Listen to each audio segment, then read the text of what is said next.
This week, I spent some time in Racine, Wisconsin, talking with folks who are doing their best to cope with the aftermath of a brutal recession. And while I was there, a young woman asked me a question I hear all the time. What are we doing as a nation to bring jobs back to this country?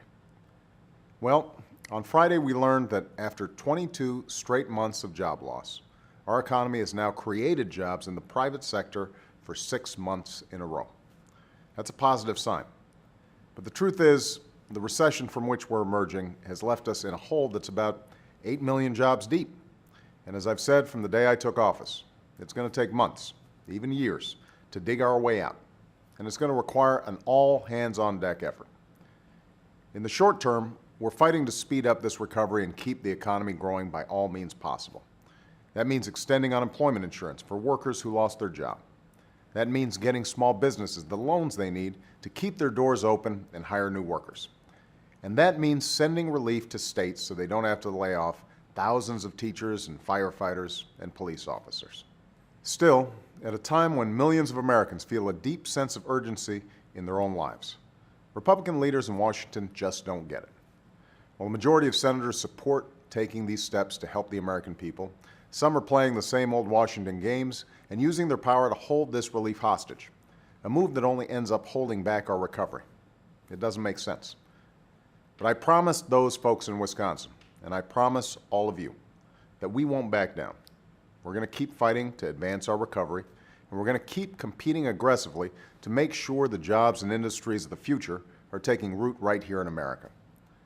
That's one of the reasons why we're accelerating the transition to a clean energy economy and doubling our use of renewable energy sources like wind and solar power, steps that have the potential to create whole new industries and hundreds of thousands of new jobs in America.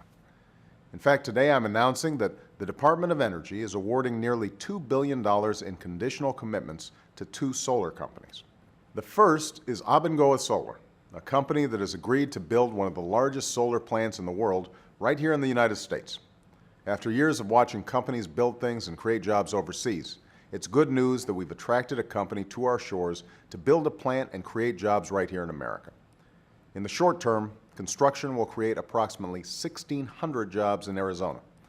What's more, over 70% of the components and products used in construction will be manufactured in the USA, boosting jobs in communities and states up and down the supply chain.